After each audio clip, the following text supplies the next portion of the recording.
Hey, what's going on, Notre Dame fans? Mike Singer and Tim Hyde here from Blue and Gold with another Wednesday night live show. Appreciate everyone with us live here. Sorry about the couple-minute delay there. Brian Kelly would be so upset right now. Yeah, Tim, how are you, yeah. how are Where's you our doing? $10? Where's our $10, right? Yeah. So appreciate everyone joining. We're going a little bit later this week. We're just trying something different. So for those watching live, definitely appreciate the group that's with us now. And for those watching back, we love you guys as well. As Drunk Vigo says, go ahead and smash that like button, please. We love talking Notre Dame football as well, Mr. Vigo. So excited for tonight's show. Some good stuff lined up. It definitely seems like, Tim, this Saturday is a turning point to the season. Yes. And we're gonna save that discussion for a little bit because it's before the bye week. This kind of game, a winnable opponent, terrible defense UNC has. It just seems like Notre Dame matches up well against UNC. But Tim, I know if I go to you on that, you'll go for 10 minutes. So let's save it. Let's save it for a little bit. I hear But you. please, folks, do hit the thumbs up on this video. Subscribe to our YouTube channel if you are not yet. And if you want to go ahead and ask Tim or myself anything, drop a super chat and we will get to it right away. We'll drop our topics and chat with y'all. So Tim. Actually, Tim, did we talk about Ashton Pollard last week getting her new job? No, We no. didn't talk about that. Did I forget? I think I thought she just went official this weekend, so it was after our show. Okay, that I makes think, sense. yeah, I think Friday she went official. I couldn't remember if that was this past Friday or the Friday before. So we'll let you go first, and then I'll go to my best thing. So Tim, I think you actually have two, right? Oh God, yeah. I have definitely, because I just remembered one. So my first one is my best of the week is Notre Dame just won a football game, and I like the fact that they're going on the road as an underdog, which I know it came out as a pick'em game, and now what UNC's favored, so which means the money's going on North Carolina to beat Notre Dame and Chapel Hill. So I like that. I like it because I'm really excited to see what Marcus Freeman does. Does he rally these guys? It's the big game before the bye, which we'll talk about later. And I like the fact that he could just, hey, guys, we're on the road. No one thinks we're going to win this game. Let's go show them, and let's get to 200, or excuse me, 2-2, get back to 500. Yeah. And kick off this second half of the season here. Yeah, for sure. So Notre Dame right now, 1.5 point underdogs. Yes. And look at the spread consent. I'm pretty sure this. I'm looking at oddshark.com. It's one of my favorite websites, has been for years. Is 80% of the public on UNC? If so, fade the public. That looks like a great bet in favor of Notre Dame. So we'll see. So, fade the public for sure. That's one of my big things. All right, Tim, best thing you saw in the past week, number 2. Oh, well, definitely you posted this, the highlight, a couple of highlight clips of Mr. Charles Jagasaw right here playing left tackle. He was a right tackle the last couple of years on his film. So here he is playing left tackle. And this guy's he looks twice the size as big he was before. Someone posted it, and it's probably true, right? You get a holding and you get a targeting call all in one. But I think it shows the athleticism, the absolute violence this guy plays with at the point of attack is just a joy to watch. So you get that guy in Notre Dame's weight room and getting him coached by Coach Heastan. He's going to be a joy to watch. He is athletic as could be. Some of the senior highlights that I've also seen in some other plays as well online. So this one right here is just like, hey, let's get him in an Irish uniform and start coaching this guy up. Let's look at number 16 here. He's the cornerback at the bottom of your screen. For podcast audience, I'm sorry. I always tell you to come to YouTube. That's why. Yeah. Just look at this young man. All right. The receiver's blocking me. Got off the block. Look at it. I'm going to go make this tackle. Oh, number 8 missed it. This is me. This is my opportunity to make a big play. Oh, here comes On3's number 1 offensive tackle in the country right towards me, and I am on the floor. So there's definitely no targeting on Jack. No, I know. I just love someone's comments. They were making maybe he led a little bit with the head, but hey. Yeah. Some guys are having fun on the loose emoji message board, which I got a kick out of. But I mean, just so athletic right there, and really excited. I'm glad you posted that. And I was like, yeah. And there's a lot of stuff starting to come out online, and I know some guys on the message board have been posting some other players' highlights. So it's nice to see this, 2023 class starting to take shape and starting to get their senior film. And some guys are popping out there. So definitely get on the message board, as a lot of guys have been posting some videos this past week. Yeah, Adam B says, how's Jagisan not a 5-star? On 3 has him as a 5-star, and he's also the nation's number 1 offensive tackle. So Rivals has him outside the top 100. ESPN's down to 77, and 24/7's close. So that's the consensus has him at number 43 nationally, which equally weighs all 4, which is pretty good. Exactly, which I think he is. I think he's a top 50 football player when you watch his film and you compare him to other top 10 offensive tackles in the country. He's up there. He's up there. Tim, I got to throw this on here by Win Carmody. Realistic record predictions, best and worst case scenarios you could plausibly see happen. I don't want to do this anymore because last time I said 7-5 was the floor. Well, we're going to talk about this down the road here in the show tonight, so we definitely are going to get into this. Yeah, definitely. Yeah, it went from how dare you say 7-5 as the floor to now 7-5 is the ceiling from those same fans. So that's just how. All right, my 2 best things.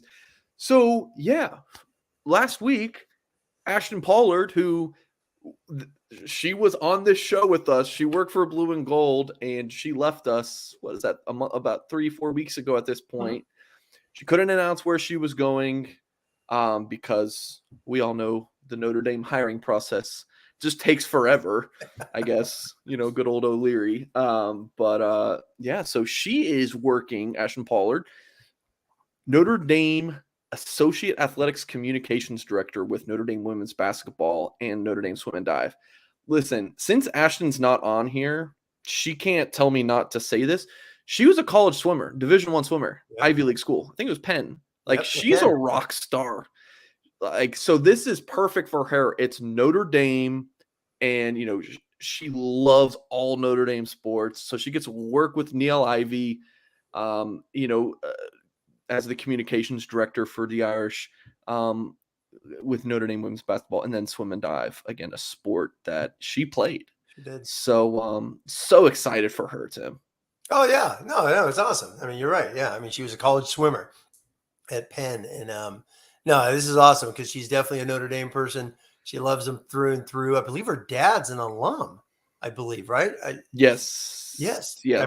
I believe so. Both parents. I can't remember. Sorry, I think her pops and her mom's went UVA because they don't like Va-Tech. That's I know. Right. I've heard a lot of Va-Tech hatred from the family, or at least they're not fans of those Hokies.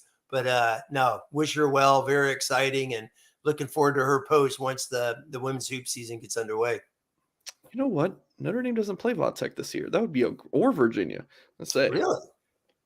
In women's basketball in the ACC? I'm sorry, football. I meant football. Sorry, gotcha. Okay. Yeah, college football. I'd love to have her on the show for that week for sure. I was always looking forward to that. But yeah. So Ashton Pollard. I mean, you can see this picture. She has been Notre Dame for forever, pretty much for her. That's all she knows. So really excited for her. And then my next one is this PFF Week 3 Team of the Week. Notre Dame has 2 defensive linemen on there. So once Tim stopped talking about the defensive line is when they went off, and Jason Adamalola and Isaiah Foskey on Pro Football Focus's defensive team of the week. So, yeah, Tim, that unit went off. Oh, gosh, yeah. I mean, they all teed off. They went crazy. I mean, you got even Lacey is just played his tail off. And after 3 games, how about after 3 games, the leading tackler on Notre Dame's defense is Howard Cross. So who would have thought that? Howard Cross, the nose guard, who has just played his butt off over these 3 games. Absolutely just playing with the pants on fire, as they say, and getting after it. He's been awesome to watch. So yeah, you got Adamiola, who says they're the biggest, baddest dudes on the block. They showed up against Cal. Foskey was there, played obviously his best football game And then off of PFF, Pro Football Focus, which I know people don't like their grades, some do. It's a cool data point. I like looking at it. I think it's a cool data point. I'm going to go third best thing of the week because it's left tackle Joe Alt, Mr. Singer's good friend over there, right? So, but Joe Alt, 2 weeks in a row, Notre Dame's highest graded football player. And not only that, he was I think it was 89.9%, something like that this week against Cal. So you got him grading out at 90%. And PFF comes out with an All-American team once a week, their all-star team. And that was the first thing I looked at was the offensive line. And, the left tackle's the stud from Northwestern this past week. I think he's gotten it like nearly every week. He's a stud. But Joe Alt deserves some big-time recognition. And he has been – I know Michael Mayer's had a great year. Joe Alt has literally been the second best offensive football player in this first quarter of the season through 3 games. He's been outstanding. His fundamentals are really, really good. So kudos to Joe Alt and having a heck of a season. I want to pull this back up. So before I started covering Notre Dame, I actually published an Oregon State website. I know. Oregon State, it's kind of random. Hey, So I had an all Pac-12 football player go there one year when I coached JUCO, led the Pac-10 back then. He led the Pac-10 in sacks 2 years in a row. So don't mess with those Beavers. Yeah. A little Tim Hyde coaching tidbit on a player I coached. I love Corvallis. And Corvallis is cool. Research Stadium and got upgraded. But so I saw Jaden Grant on here, and my thought was, how the heck is he still playing? So I went to his Oregon State profile. Freshman year, that's 1. Redshirt freshman 2. Redshirt sophomore 3. Redshirt sophomore again. That's his 4th year. Redshirt junior. He's in his 7th season. Hey. Just to put this in perspective, he class of 2016. That's Ian Book. Yes, exactly. Ian Book is his 2nd year in the NFL. Book could have had another year of eligibility too, right? He would have taken the COVID year. Exactly. He could have just a 7th year. And I tweeted that out, and I was like, how is that possible? And some Notre Dame fan replied to me and said, Avery Davis will show you next year. So yeah, it's a combination of you redshirted, you took a COVID year, and you had an injury year, right? Yeah. And the NCAA has been doing more of that, where if you miss a complete season, every game with an injury, they've been doing more and more of those injury years. So the NCAA is not messing with anything. They don't want lawsuits. They're letting guys do whatever the heck they want. And they just really go. Are. Yeah, it's like the 1920s again. It's just renegade football. All right, so Tim, let's talk about the Notre Dame defense. Okay, not giving up a lot of points, but we still did. All right, so 21 against Ohio State, against maybe the best quarterback in the country. That's pretty darn good. 19 against Marshall, only 19 points. Of course, there's the pick 6, and 17 against Cal. That's under 22 points through 3 games. It's pretty darn good. But it just seems like there's that next step they can take because they somehow have not forced a turnover. Oh, yeah. I mean, without a doubt, they could take another step because that was, obviously the strength of the team. And I think the frustrating thing with this defense is they played lights out against Ohio State, and then that 90-yard drive. Even Marshall, they played really good football against Marshall, and then the 90-yard drive. So you have those back to back, and that just weighs on them. It's a lot like last year in Coach Freeman's, when he was the DC. Remember early on in the year where they had 4 or 5 plays of over 60 yards against them early in the season. When you look at Clark Lee's years, he didn't have any. So he's comparing those years to Freeman's, and then obviously this year at the back-to-back 90-yard drives. It's frustrating, and that's what we remember when you think about their defense. And then they weren't getting the sacks, they weren't getting the pressures, and obviously the turnovers. Heck, but they do get the turnovers at the end, and then obviously penalties wipe them out. Not penalties. Well, the knee was down on the one fumble recovery, and then one penalty on J.D. Bertrand, who's going to be out the first half of this game. So still no turnovers. I think I saw a stat. They're only one of 3 teams, maybe 3 or 4 teams that have yet to force a turnover, which is crazy. So, And speaking of CJ Stroud, yeah, they played a heck of a quarterback. If anyone saw his stats this past week against Toledo, those were Toledo or Akron, whoever they played, one of those, and he just went off. So Notre Dame D's played great. They're holding they are keeping the points down. Create some turnovers, create some short fields for this offense to really get a 2-touchdown lead in some of these games. That's what I think's been killing the team. Tim, I don't know if you have your contacts in, but when you look at this stat page, does anything stand out? I mean, I think the obvious one is Howard Cross leading the team in tackles. That's a biggie. And then, you know what, Maris Leofau, and you know what, I think sometimes it could be the hype with him because he was talked about so much last camp, and then he gets injured. And all we've heard about is great spring, great fall camp. He's going to terrorize people this year. And he's been pretty average. And average at Notre Dame sometimes is bad. So, only 2 tackles last week in their victory against Cal, which is and he plays the will, which is you cover him up, you fill the wills on 99% of defenses are the tackle guys. Those guys who are making all the plays.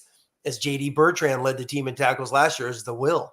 So that's usually what happens on a lot of defenses. So that's a little surprising that he has not had this, the season everyone's been expecting the last 13 months, let's say. So, but maybe he's coming back. Maybe he's still getting that foot healthy, so we'll see. So that's a little surprising. And then you got those 2 freshmen, right? You got Morrison and Mickey slowly getting on that thing, and their plays have upticked each and every week. So I think that's exciting to see those 2 freshmen out there.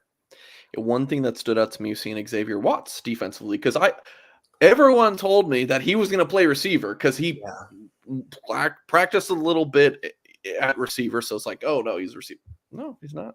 So I just wonder what that says. Is it confidence in the receiver room by the staff? Is it the lack of confidence in him playing receiver? Is it big time confidence in him as a safety? Like, I just wonder what that is, Tim. Me personally, I would be playing this guy more. He is violent. When I say violent, he attacks, man. He plays with an attitude. He is aggressive as could be. When you see him out there, you're like, whoa, you just see his number sometimes on film just fly by in the tackles and stuff like that. He swarms. He really, really gets after the ball. He has no fear out there whatsoever. I love him at safety. And him and Ramon Henderson played more in this past week than they had in the first 2 games. So that was nice to see because I think those 2 guys are very athletic and very aggressive tacklers. So I hope to see Xavier Watts more. Obviously those 2, because we're expecting, a bunch of the senior safeties to leave. So I'm kind of glad he's staying on defense. And I hope he's getting 25, 30 snaps each and every game because when he's out there, there's just something about his athleticism. It just really pops on film. Folks, please hit that thumbs up if you're watching live with us or back in YouTube audience. Subscribe, head to blueandgold.com, leave a good rating on podcast, whatever you need to get done there. And if you do have any questions for myself and Tim, please drop a super chat and we'll get to it right away. Otherwise, we will check out your questions at the end. But just because I do love Rick, and he's great for Blue and Gold, who do you play Watts over, Tim? Well, they're definitely playing 5 safeties right now. So, they've been starting, obviously DJ Brown. Who do you take snaps away from? Yeah. Houston Griffith. That's the first guy I think about is, when I look at it. Brandon Joseph, he's been so. He hasn't really, stood out too much in the last especially for the hype, right? Yeah, a lot of hype. He's missed quite a few tackles. If you go, he missed the big tackle against Marshall. The guy breaks 50. So he's had about 2 missed tackles. It always feels like each and every game. Thought he was really aggressive, solid against Ohio State. Do you take some away from him? That's a great question. I like Watts. I just would love to see him on the field more. And who do you take him away? Well, you got 3 seniors up there and take a few away from each and every one of them a little bit at a time. So I like him. I just would love to see him on the field. I really would. Yeah, so safety snap counts against Cal. Brandon Joseph, 54. Ramon Henderson 26, and you had DJ Brown with 50, Houston Griffith 19, and Xavier Watts 17. So if Griffith and Watts are both playing strong safety, then yeah. I mean, exactly. You could tell they kind of balance them out with the second string units. And then Ramon only played 10 or 11 snaps, I feel, against Marshall. So he really went up this past week, which is nice to see. And then going back to Marist, 50 snaps. Is he playing too many snaps? Because when you play 50 snaps in major college football as a will linebacker and only have 2 tackles, that production is not. I mean, you got 1 tackle for every 25 snaps. That's not good football right there. And I know someone posted here in the comments, he's been playing some edge. Yeah, he has been playing some edge, but he hasn't been making tackles at the edge either. So he's just been a body out there, so to speak, when they kick into their bear front, their TNT look up there. But yeah, Watts, I like Watts. I hope he gets out there a little bit. DJ Brown, 50 snaps. Do you shade 5-6 away from him to give to Watts? You could definitely do that as well. Especially, Mike, when the main 3 seniors, they have no havoc plays, TFLs, sacks, pass breakups, obviously interceptions. There's none of those from those guys. So give the young guys a little bit of some snaps. And I know that's been a common theme of, Notre Dame, especially on the message board at Blue and Gold, talking about young guys. Let's get some of these guys in there. And it seemed to come up a lot in Al Golden's press conference as well, where some young guys were mentioned by the press. Tim, I'm interested to hear this from you because it's not something we talked about. Have you noticed anything different schematically in Notre Dame's defense from Marcus Freeman being the defensive coordinator to Al Golden? Is it the same? I mean, is it more 4-man fronts than last year? Because I feel like that's not something I've seen, the Irish faithful complain about this year, because that was something that didn't quite work last year. No, exactly. The fronts, if people go back, the front really has been the same since Mike Elko. And you have a wide side, a field side, a guy playing the wide side of the field. You have a 5 tech playing the C gap, which is Riley Mills, Khalid Kareem before, those big ends like that. There's C gap, and then you got your nose in the A and you got your 3 tech.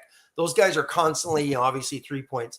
And then since Mike Elko, Clark Lee, Freeman, and now Golden, they have kept the Viper, which is a stand-up rush end. That's a common theme in the 3-3 stack, where you always have a stand-up guy. And that's kind of been the same. Mike Will, this year, the one thing they're doing this year is they're basically a nickel. They're a nickel 99% of the time outside of some red zone stuff. Tariq Bracey's out. I mean, Tariq Bracey's played more snaps than anyone on the football team. So they're a nickel constantly. A lot of the same dime packages, a lot of the same, when they go nickel, obviously when dime, the safeties are back. A lot of the same type of schemes. The front's been the same. I've seen a lot of the same blitzes. Me and Mike Goolsby, I mean, we joke all the time about some of the Mike and Wills, the twist and the pops. All that stuff has pretty much been the same. What you just mentioned, last week against Cal, we didn't see that 3-3 front. We didn't see Foskey playing Mike, Adamiola playing Mike. The week before against Marshall, they had Foskey playing a head-up old school 50 tech on an offensive tackle against Marshall, which Foskey's never done in his time at Notre Dame that he did. And they got away from that. So I think maybe they're just evolving into that standard 4-man front, which was a staple with Clark Lee and Mike Elko in 2017 when Elko brought that Wake Forest package. So long answer, it looks a lot of the same over the last few years. Tim, shall we talk a little Notre Dame offense? Oh, I love the offense. People don't like talking about the offense and quarterbacks and offensive coordinator and play calling. It's been a whirlwind. Never a topic of discussion. But first, let's hear from my new favorite sponsor that we've ever had. It's Rogue Shop. Husband and wife outfit. Mr. Rogue and his wife Shar are craft cannabis farmers who specialize in small batch sustainable plant medicine, a true holistic type of small business. They farm it and grow it all themselves. They do everything by hand. And for a YouTube audience, you can see the website on the screen, rogueshop.com. There's products that give you the good old euphoria, but really a lot more to it. Products that have been known to help with anything from stress and anxiety to chronic pain and insomnia. So if you have a question about what a product does, you go on the website, you can jump on a chat with the owners, and they'll steer you in the right direction, answer any questions you have.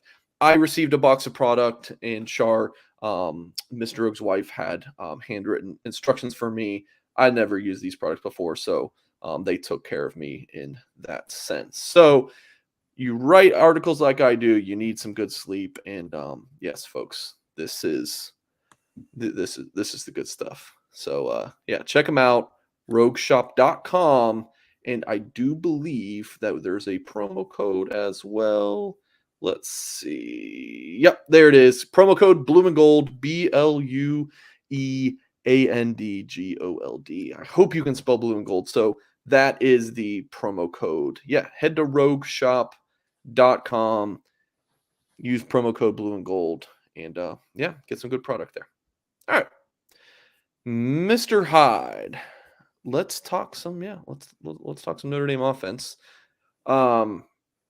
I don't know, Tim. Where do you want to start? I do feel that this is kind of a tipping point for the whole season. I know that's how you feel, but even more so for the offense specifically, because if they come out and they have this kind of ground and pound offense that, you saw a lot with Kyron Williams and Ian Book, like that was the identity of the team, is let that running game kind of carry you with that offensive line. I think if they get into a groove, beat North Carolina, go into the bye week, you're feeling good about Drew Pine, you're feeling good about this offense. Defense maybe gets a turnover and limits North Carolina to, under 25 points or something. I think you're feeling pretty good. But if the Notre Dame offense goes out there and puts out a stinker, even if the Irish come out with a win, you're nervous moving forward. It will look like the opening scene in Shrek with the guys in the pitchforks going after Shrek. It is going to be, I just thought of that. I haven't thought of that in a long time, right? I was thinking of some pitchfork scene in Shrek. There you go. That's what happens when you have kids.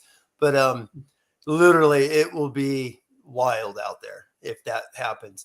There's 131 teams in Division I football, everybody. UNC is 123rd on defense, 123rd in scoring D. All right? They're giving up nearly 200 yards a game on the ground. They are 119th in giving up first downs. And you look at their schedule, Mike. There are, Appalachian State, good football team. They went 60. I mean, they were playing basketball out there. 60s. The game was in the 60s. They just played Georgia State this week. Georgia State was a D2 program just a decade ago. Georgia State was beating UNC with 40 seconds to go in the third quarter. They were beating UNC. So, and then they, I think, played FAMU, Florida A&M opening game. They have played absolutely no one who coaches defense whatsoever. They have a great quarterback, but their defense is really bad, and Notre Dame cannot come out here with the Ohio State 12 personnel, ground and pound type of thing. They need to attack the football team. Okay. They do. You can't, I know people are like, oh, what about UNC's offense? UNC's offense has played nobody who hits like Notre Dame. They haven't played a defense like Notre Dame. Let me interrupt you, Tim. So in my opening there, I was saying when Notre Dame had success against Cal, it's when they were just running the football and having a dink and dunk offense. Are you saying you want to go completely against that, or that kind of offense, but just let Drew Pine throw the ball down the field a little bit? Sure. That offense is fine. Whatever's going to win the game. Cal's 1,000 times better defense than North Carolina. But this defense is so bad. This game is so ripe for Notre Dame to go out there, play with some confidence. Hey, you can do the same stuff you did last week. The holes should be bigger. The passing game should be a heck of a lot open. This North Carolina team is not good on defense. When I've watched their last couple games, it is bad. Their dudes open all over the place. So to say Notre Dame should just keep doing the same thing, okay, keep doing the same thing, then you better bust some explosive plays. Yeah, that's the other thing missing. build the That's identity. Like, I don't exactly. think Notre Dame's going to be able to go 5 wide and chuck the ball around. So, I mean, it's like if this is, I want to say a tune-up for the Notre Dame offense, but you know what I'm saying, like a game to establish who they are offensively. I think you do that rather than don't be what you are, and then in a couple weeks against is it BYU on the 7th? Yeah, BYU's the Shamrock game after the bye. Be who you are, like be who Yeah. you are. No, That's kind of my thought. no, and that's a great point. So you could run this, you can run the same offense like they did last year. They beat them in 2020 and scored 31, pounding the rock with that great offensive line they had. So Notre Dame needs a game in the 30s. I guess let me just say that, they need a game in the 30s. I'm not 48 points would be awesome, right? But they need a game in the 30s, and this is a team that allows you to do it.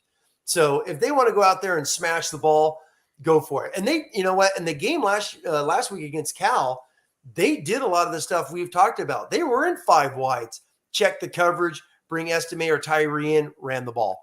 They did a heck of a lot of 2-backs, motion. I charted Michael Mayer. Michael Mayer never lined up in the same position 2 plays in a row until the drive where they smashed it 4 plays in a row. They lined up in the same formation. The only time Michael Mayer ever lined up in the same spot. So Tommy Rees did a heck of a job. And Gene Chizik mentioned it like, Michael Mayer's all over the place. You got to account for him. And Tommy Rees did a heck of a job with that. And then going back to that game, what's frustrating, the Cal game, is Notre Dame could have put up 30 some odd points. They just, we all know Drew Pine was a nervous Nelly out there throwing the ball in the dirt, but then you got to draw. If Lorenzo Styles catches the flats, the crosser, he's got 40 yards. There's no one out there. The one he throws in the dirt to Mayer, he turns around. There's no one out there. The seam to Mayer, he catches that. He's running down the 20-yard line. So Notre Dame had opportunities. They didn't do it. And against this UNC game, it's a great one to get confidence for Drew Pine. I love those little flat routes where someone comes across the offensive line, because it's hard to account for that.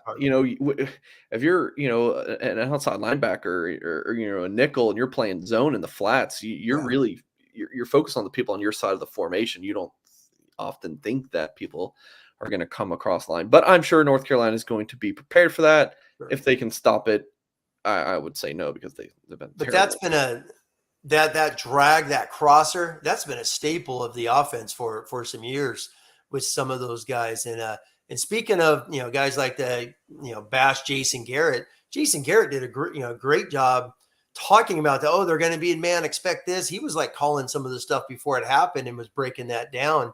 Yeah. So I thought he did a pretty good job. What I didn't like about him is when Drew Pine would roll out, he would never mention that it's a naked rollout. He would never say that. What was he? I'm kidding. Saying? He said that like 20 times. Oh, okay. I was going to say, I thought he said. All right. Speaking of Drew Pine, I love it. Let's talk about it, because this is a pretty common comments regarding this Notre Dame quarterback situation, and after that we'll get into what Marcus Freeman had to say. I think that's next up on the talking point. Yes, it is. So B-Play says the QB situation is beyond frustrating. Do you see a QB on the roster that can get the job done? He says Ron Paul's third's my vote. I'm kidding. But Angeli ? So Tim, I think it just depends on how you define getting the job done. What's the job? So B-Play, you let us know what the job is. Is the job getting to 8-9 wins and somewhat saving the season, or is it national championship? So I'm just curious, B-Place, what kind of you mean by getting the job done? But Tim, do you have any thoughts on this? Yeah, number one, the job last week was to win. And that's exactly what they did. That was the number one job. It was frustrating. What you say right here, without a doubt, it was frustrating. But is that, I've gone back and watched the game a handful of times. I've charted a bunch of plays, and it's like, is that Tommy Rees's fault that Drew Pine on the very first pass throws the ball in the dirt? It's like, no, it's Drew Pine's fault that he throws it 10 yards over Michael's bare head because he's wide open. But those are probably some of the nerves. And you mentioned this in our show last week. Is this more of a, is it easier to come out in the Cincinnati game when he's the backup and he's just going out there gunslinging, or, you've had all week. And you talked about this with Goolsby, where you had all week and you're just like, oh my God, I got to start. And he went out there and he laid. You didn't think it was going to be a factor. What's that? You didn't think it was going to be a factor, though. No, I didn't, because he had played, and the confidence that he has in himself, I thought he was going to go out there and just go, hey, I'm Drew Pine. Let's go for it. So do you think his early stinker for him? Do you think his early stinker was nerves? Like, yeah. Okay. Oh, yeah. Guys were wide open, and it was nerves. But that's that. It felt like the weight of the world's kind of been on this team when you lose to Marshall, and the drop by Lorenzo Styles, and he's kicking himself, and the false start by Lindsey, which has now been, it was Pine went up there and rushed on 3rd and 1. He's the one who rushed the snap, and his receivers aren't even set. So that was on Pine. I think it was a little bit of nerves. And it goes back to Tommy Rees's, comments that everyone saw on NBC, where it's like, dude, everyone's counting on you. Take a deep breath, go play football. And what did you do after that, Mike? 14 of 15. Yeah. 14 of 15. He calmed down, settled down, and Notre Dame, as the gentleman says, it was frustrating. But Notre Dame, I wouldn't be surprised if Harry Easton just says, guys, let's just smash these guys. And that's what they started to do in that second quarter onward in the second half. Yeah, I just don't quite understand. I know that the first quarter was such a stinker for Drew Pine, and we already knew that he just has natural physical limitations. Yeah. But to be so out on him, as a lot of the fan base is, just from what I see in YouTube comments and the message board, I don't know. I'm not out yet. Let's see, because that second half. Let me throw up the drive chart again. Again, what was a pretty good Cal defense. Once that offense figured things out, touchdown, punt, touchdown, field goal, touchdown, and then they're killing clock at the end of the game to kill clock. I mean, that's a pretty good clip, scoring 4 times on 5 drives. Yes, yeah. So people that are down on Pine, number one, there is no other quarterback. Not saying Jelly, but Angeli's been on the varsity for what about 3-4 hours. Let me answer this for you. Let me. If Angeli's playing, guys, I love Angeli more than literally everyone that's watching live. I do, unless his parents are on here, or his brothers.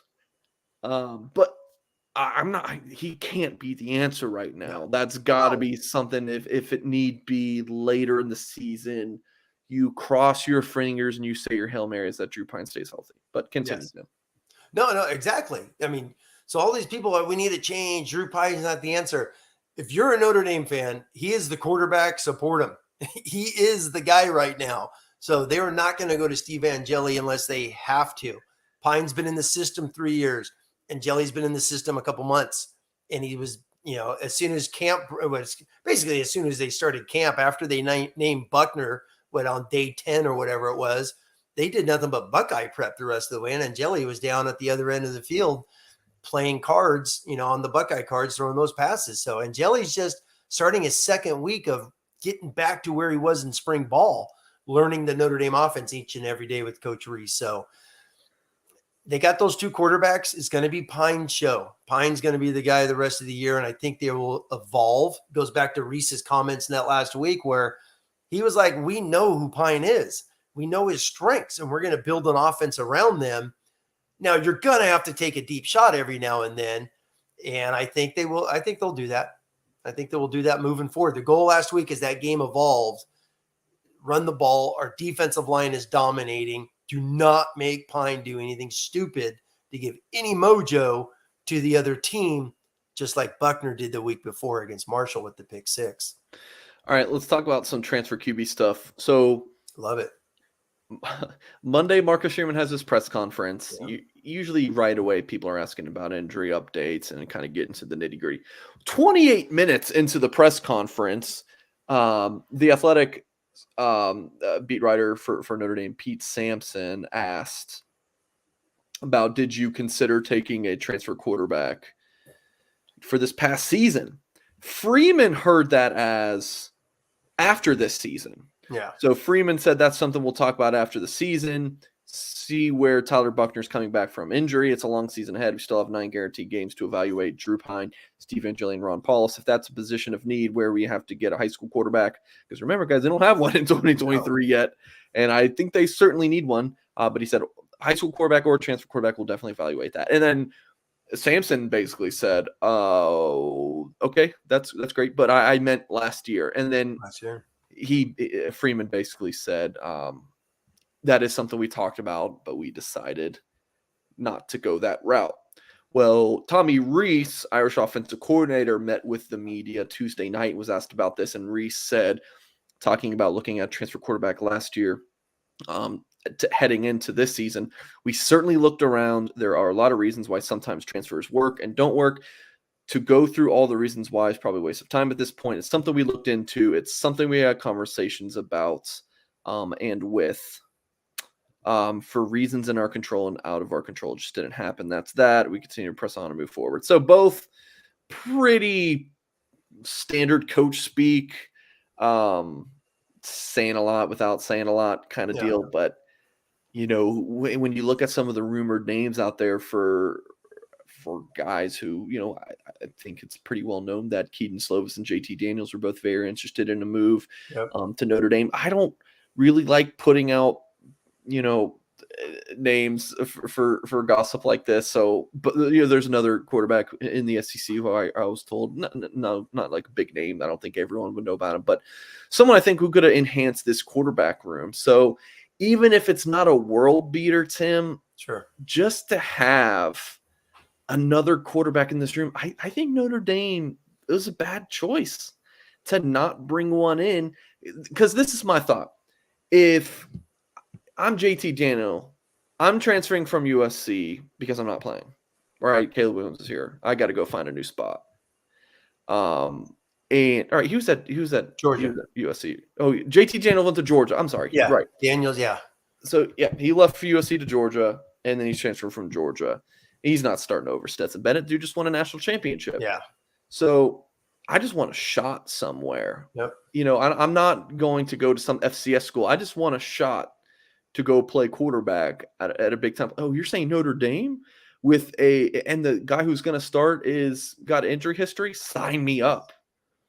So that's from the transfer point of view. And Tim, I'm going to ramble a little bit, and then I'll let you go. So from the transfer point of view, that's great. I don't need to be guaranteed a starting job. From like a Drew Pine point of view, dude, you got to battle, right? You got to battle. From Tyler Buckner point of view, you're the favorite going into the job. So I feel like of those three, right, the transfer, the Pine, the Buckner, the one that is kind of like getting, the worst of that is a Pine, because now you're looking at third string quarterback. Sure. But I think that's a gamble you have to take if you're Notre Dame in this situation. Of course, it's hindsight, but I think a lot of us felt like this, a few months back. So I think it's something that Notre Dame should have done. Decided not to, and this is the situation we're in, Tim. When this thing all came about, last December, obviously after Freeman got hired, it's like, did Freeman sit back and be like, I owe it to these guys in the room because I'm here, so don't ruffle feathers. You got Pine, you got Buckner, Reese is staying aboard as the OC. These are his recruits. Did Reese just say, hey, I want to develop these guys. These are my guys. But looking back, you're right.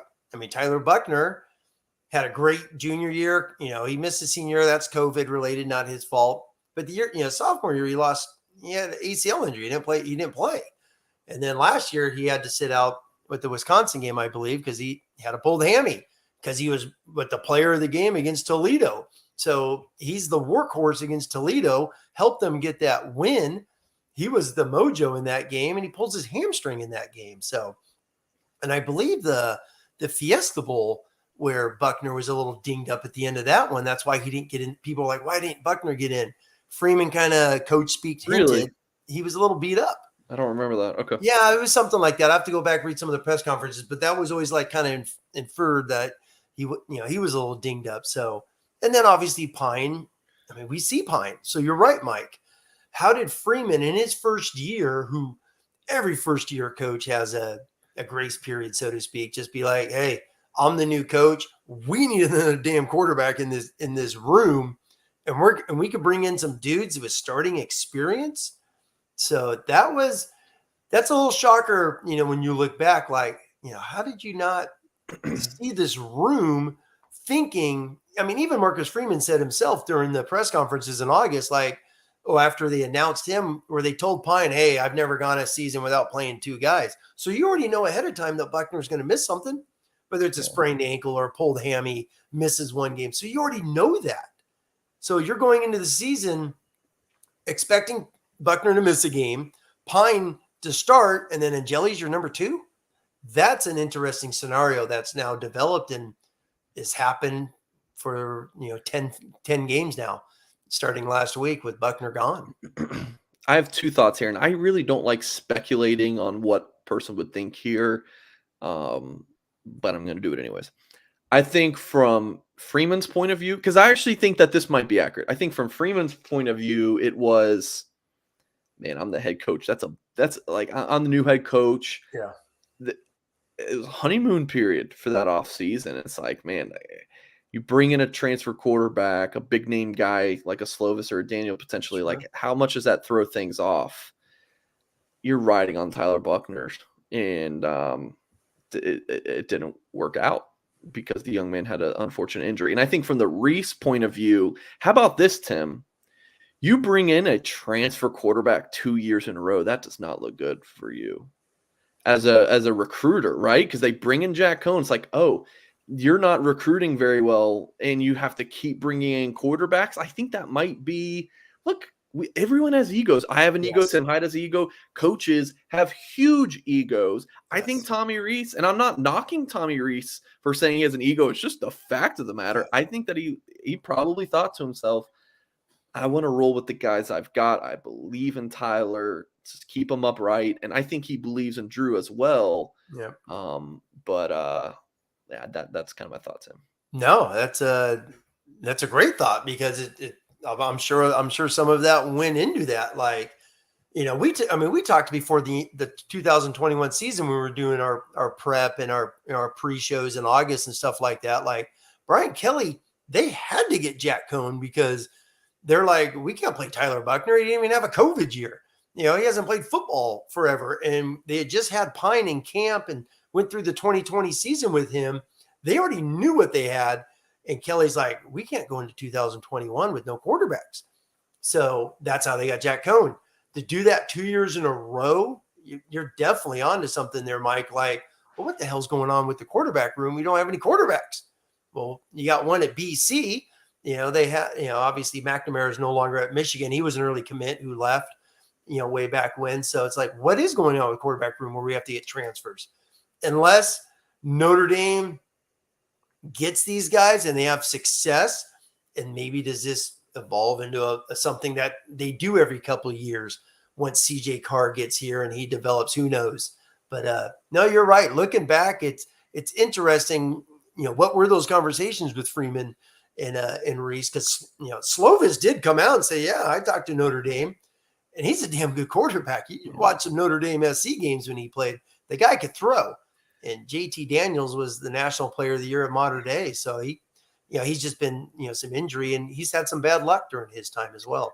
Yep. 317 reviewer says 2 quarterbacks says no quarterbacks. Yeah. So definitely agree. And then Michael Johnson says, if TB12 is healthy, we're not having this conversation. Hindsight's 2020. Sure.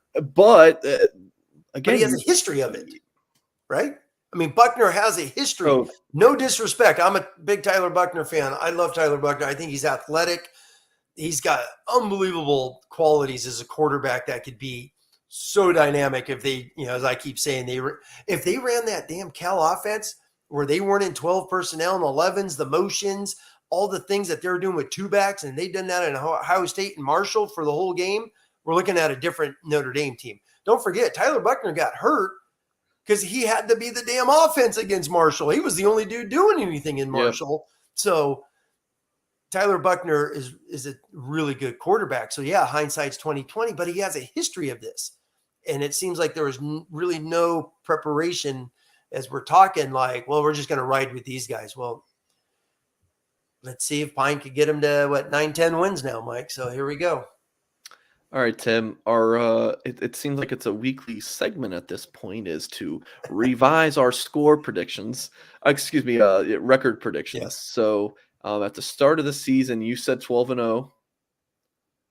How's that looking, Tim?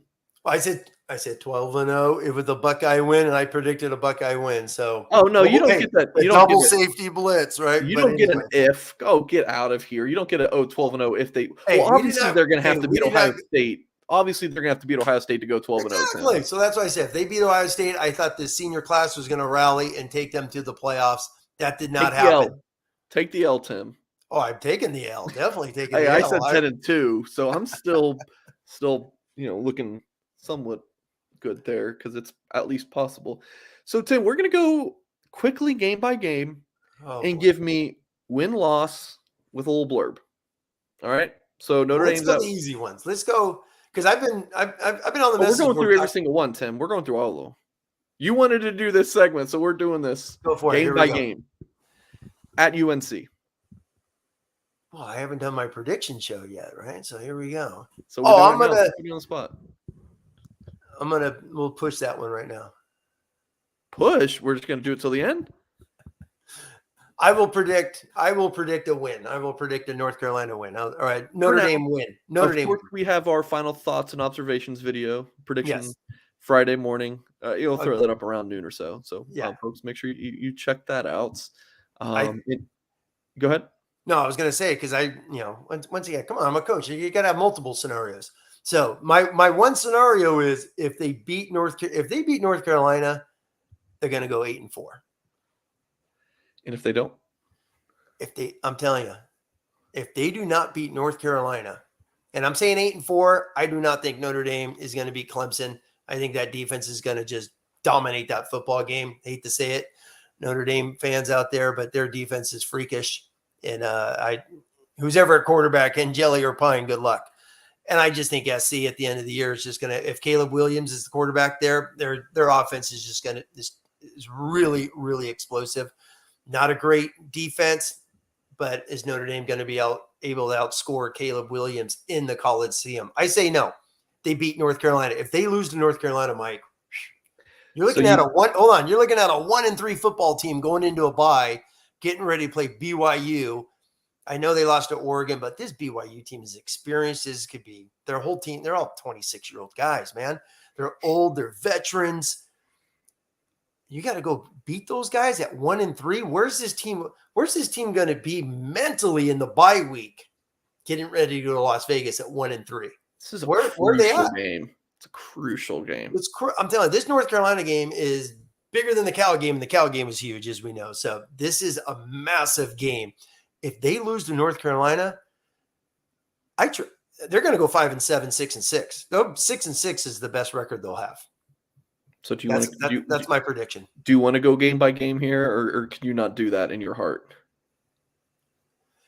Oh, I can do that in my heart. I mean, they're going to beat. So they're going to beat North Carolina. Beat North Carolina. Get a break. Beat BYU because they beat North Carolina. They're back to 500. They're back to fundamentals. Let's kick off this.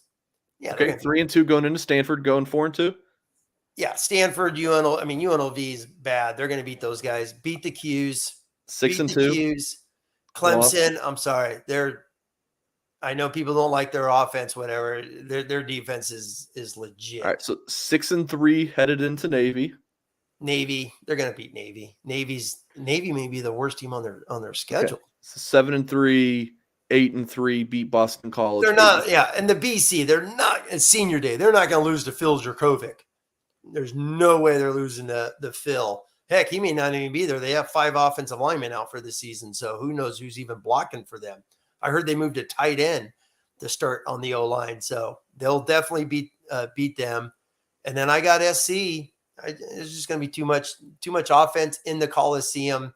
A long, exhausting season for Notre Dame. They'll go 8-4, make the Holiday Bowl, the Cheez-Its Bowl, whatever one of those ACC tie-in games is. So yeah, 8-4. But the key is this. I'm telling you, this North Carolina game is massive. Yeah, it feels like if you it's lose huge to North Carolina, yeah, then I feel like we'll have the same conversation though about the BYU game. Because you beat BYU, and maybe you can get on a roll. But North Carolina would be the roll. You beat North Carolina, you're on a roll going into the bye week. Yeah, and let's just throw this out. Just we're sitting there talking on YouTube, having a nice night. I mean, if they go and lose to North Carolina, 35 to 27, let's say something crazy. Where does that go with Michael Mayer's going pro? Where's Michael Mayer's head the rest of the year?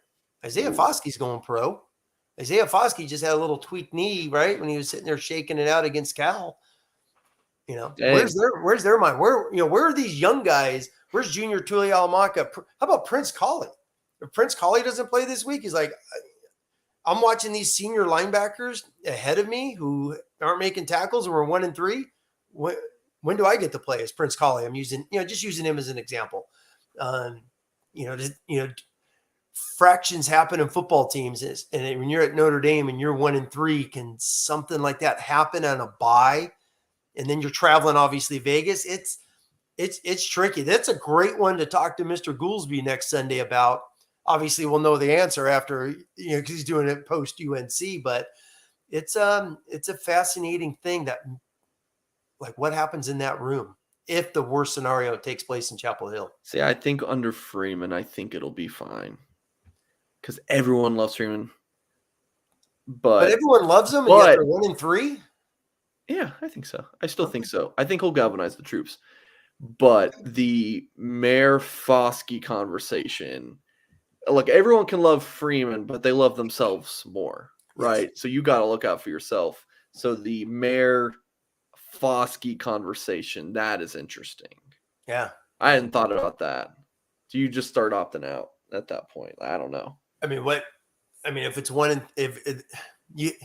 how about do not lose Notre Dame? You do not want to be 1-3 dealing with the media in South Bend and what's happening, and it's Marcus Freeman the first year. All these dominoes start to just circle around it. Media's not doing anything. It'll just be Goolsby. It's going to be Goolsby's going to sound off.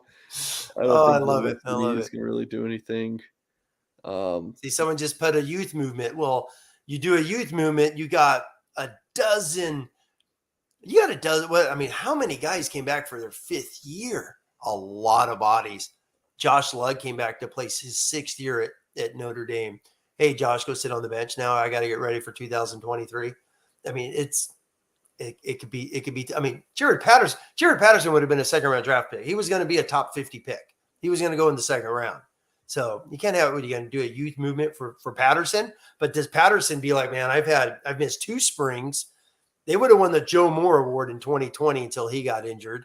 So he just got beat up again in camp with his foot. Does Patterson says, man, I'm going to go ice this foot for the next 3 months and get ready for the combine.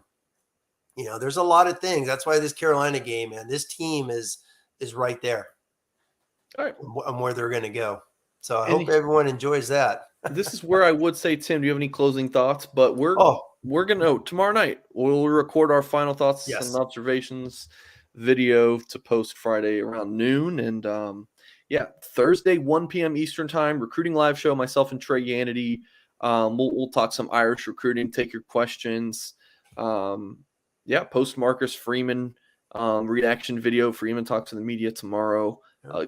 Thursday at noon Eastern. So we'll have the press conference highlights plus the Horka video plus the recruiting. So all this good stuff on our Blue and Gold YouTube page. And Friday, Tim Hyde prediction video will be live after the game Saturday. Goolsby show Sunday. So we got you locked down on our Blue and Gold YouTube channel, and nobody's doing it like us. So definitely appreciate all the support. Please go ahead, Tim. Real quick, what's your record? They beat NC. What do they go? Would you say 8-4 as well? Oh, my season prediction? Yeah. I don't have one. What's that? I don't have one. Hey, this is the Notre Dame football show. It's the Tim Hyde show. This is Tim Hyde. No one cares about what I think. I know. You already threw out the 7-5. Exactly. They beat North Carolina. Yeah, I'd probably say 7-5. They probably slip up somewhere else. Yeah. But it so much depends on, I just truly think that if the offense you saw at the end of the game against Cal, if they can build on that and that offense can get like a good identity. Pine looks like a little Ian Book out there. Yep. I think this team could be dangerous still. I agree, Mike. I agree. And the defense get a turnover just once in a while. So hey, post-game show Saturday, we have a lot to talk about. 7-5 to 9-3. That's my range right now. Yeah. All right. I love it. Well, Mr. Hyde, appreciate your time. Notre Dame fans and Notre Dame, sure there's a few haters in there. We certainly appreciate you guys. Please hit that thumbs up before you get out of here. Subscribe to our YouTube channel if you have not yet. Go to blueandgold.com. $1 for 1 year of premium access. And as always, folks, we will catch you next time.